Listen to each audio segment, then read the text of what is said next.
Hello students, welcome to yet another session of civics. We were earlier discussing about the chapter electoral politics. Now let us continue our discussion about the chapter furthermore. So let us begin. What makes elections in India democratic?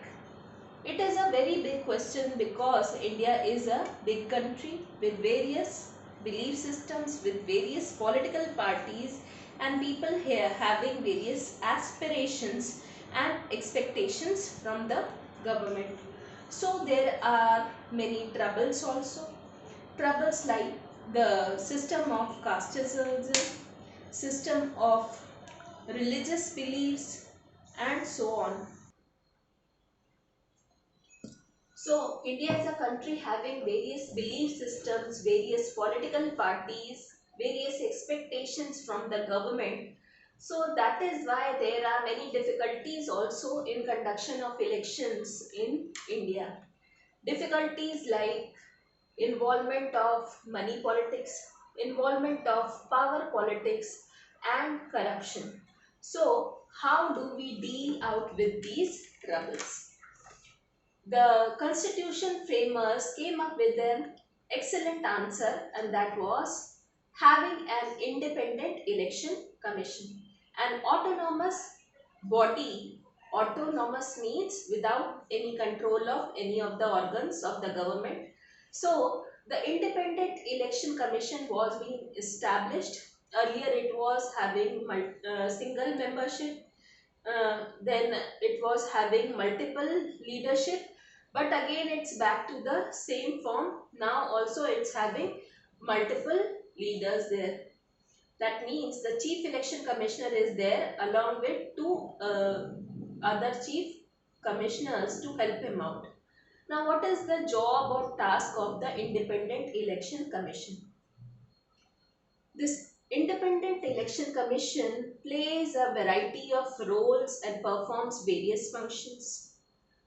From the beginning of nomination of a candidate, by the filling of their forms along with the fee that they charge, along with the declaration and affidavit that the candidate has to fill, along with deciding of the dates, along with the code of conduct during election campaigns, along the date of polling, the system to be maintained at the electoral booth, the voters list, the epic, that is electoral photo identity card, and so on.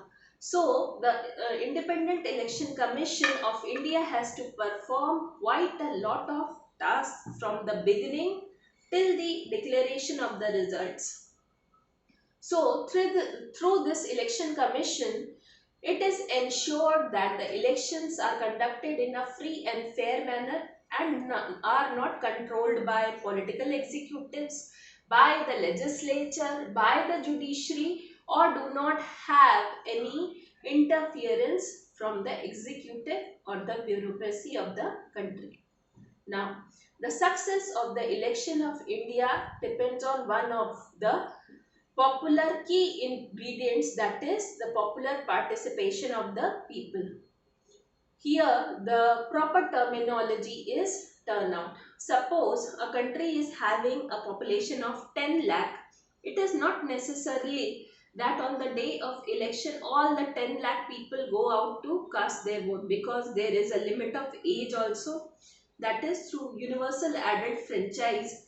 Earlier in India the age was of 21 years, but afterwards it was reduced to the age of 18 years. So the people who have completed the age of 18 years and are willing to participate or cast their vote during the conduction of elections, and the people who reach and cast their vote on that particular day, is known as the turnout. So though India is a country where a lot number of population is not literate, but still the turnout here is quite high. The illiterate population covers the maximum number of this turnout.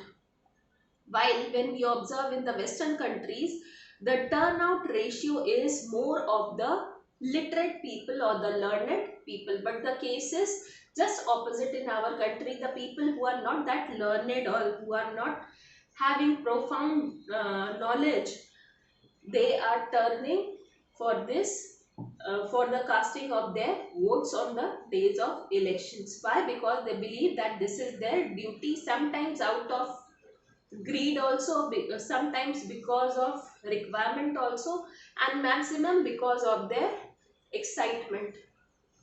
Then another key feature of Indian election process is acceptance of election outcome.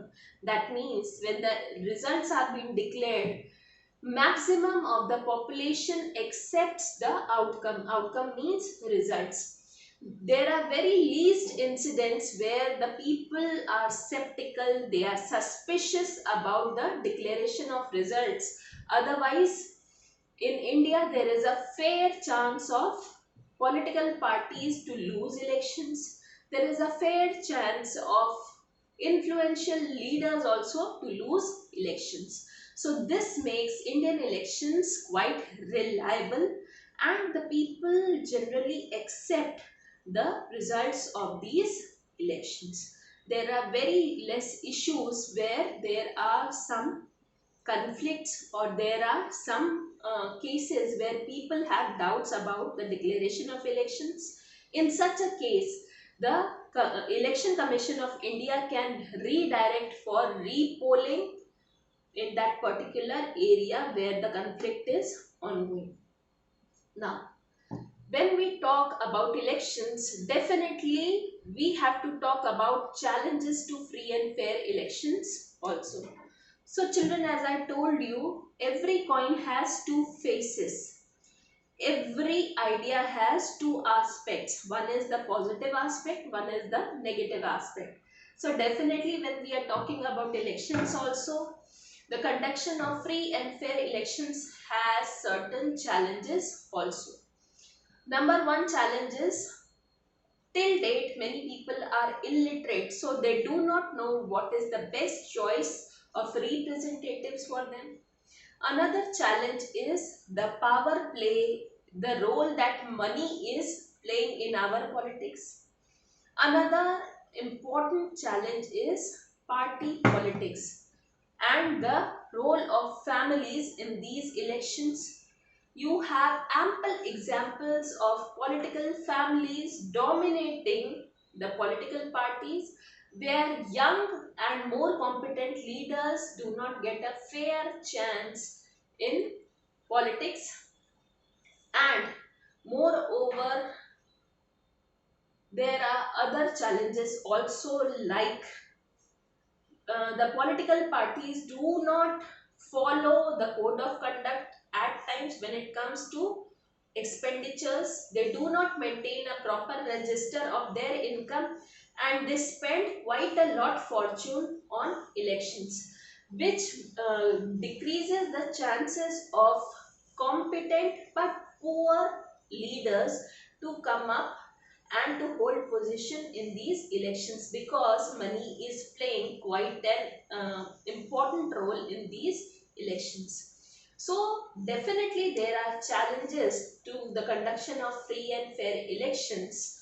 Definitely more reforms are required in our election system, but still India has somehow maintained the spirit of true democratic nation, and the elections conducted in our country can be termed as free and fair elections, because first and foremost the people have the right of expression, the media is free, the concept of universal added franchise is followed, one person, one vote, one value concept is being followed. Moreover, there are various checks implied by the Election Commission to check the malfunctioning or unfair practices. When we talk about unfair practices, the word is rigging. That means garbadi. So there are certain ways to check the practice of rigging during elections. And definitely we have upgraded our election system by upgrading the voters list, by maintaining the electoral photo identity cards, by maintaining a thorough check, by adding valid people who are eligible for voting, and by decreasing their name if the person has died or is no more existing in that particular area. So these are certain steps taken by our election commission. So this much for today. Please read the chapter also so you may understand the concepts in a better manner. Thank you. Stay safe.